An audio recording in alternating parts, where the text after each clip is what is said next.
অন্য কিছুই নয়, বেঁচে থাকার জন্য আপনাকে সবচেয়ে বেশি গুরুত্বপূর্ণ বিষয় যেটি করতে হবে সেটি হচ্ছে দৃষ্টিভঙ্গি পরিবর্তন করুন। সামনের দিকে আস্তে আস্তে এগিয়ে যান। কে আপনার সামনে, কে আপনার পিছনে, এইসব দেখে শুনে এগিয়ে যেতে হয়। সবাইকে যদি সমানভাবে সম্মান করেন তাহলেই সফলতা অর্জন হয়। দেখে নিন ভিডিওটি সামনের দিকে। আমি আরও কিছু দেখাতে চাচ্ছি। ফাগুন হাওয়ায় হাওয়ায় লাগিলে যে দোল, দেখছেন কত সুন্দর দোল খাচ্ছে। আমার কাছে পরিবেশ পরিস্থিতি সব কিছুই ভালো লাগে।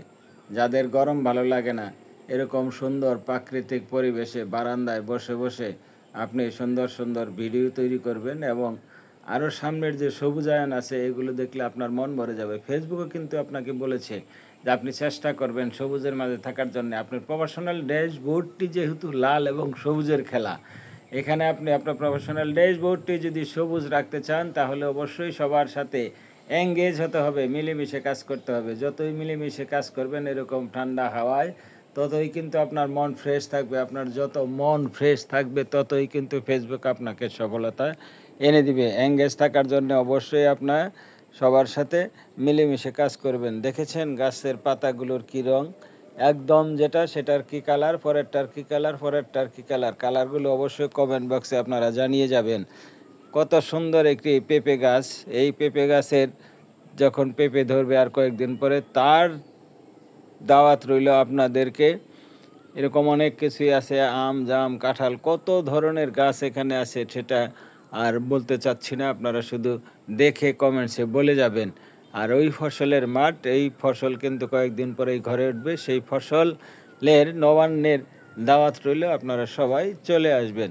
সাথে কিন্তু ইলিশ মাছ দিয়ে খাওয়ার জন্য যে জিনিসটি লাগে সেটিও এখানে রয়েছে। অবশ্যই আপনারা সবাই চলে আসবেন দাওয়াত খাওয়ার জন্যে। আপনাদের সকলেরই দাওয়াত রইল। এই পেজে আপনারা এসে অবশ্যই ভিডিওগুলো দেখে যাবেন। যে সমস্ত ভিডিওগুলো আপনাদের পছন্দ হবে সেগুলো শেয়ার করে যাবেন। ফেসবুক কিন্তু শেয়ার করতে মানা করে নাই। এই নবান্নের এই ধানের দাওয়াত রইল, আপনারা সবাই চলে আসবেন। আমার কাছে কিন্তু আরও একটি জিনিস ভালো লেগেছে, সেই জিনিসটি আপনাদের মাঝে আমি এখন তুলে ধরব।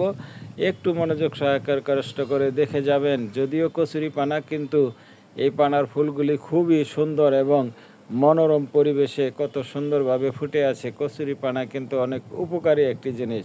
দেখুন আরেকটু ছোট করে দেখাচ্ছি। ওই যে কচুরি পানার ফাঁকে ফাঁকে যে কালো দেখা যাচ্ছে, এগুলো কিন্তু কচুরি পানা নষ্ট হয়ে জৈব সার তৈরি হয়েছে। আপনারা যারা বাসার ছাদের মধ্যে গাছ লাগান, সেই গাছের জন্য যে জৈব সার, সেই জৈব সার তৈরি করার জন্য আপনি কি করবেন, অবশ্যই বাসা বাড়িতে যে সবজিগুলো কাটেন সেই সবজিগুলাই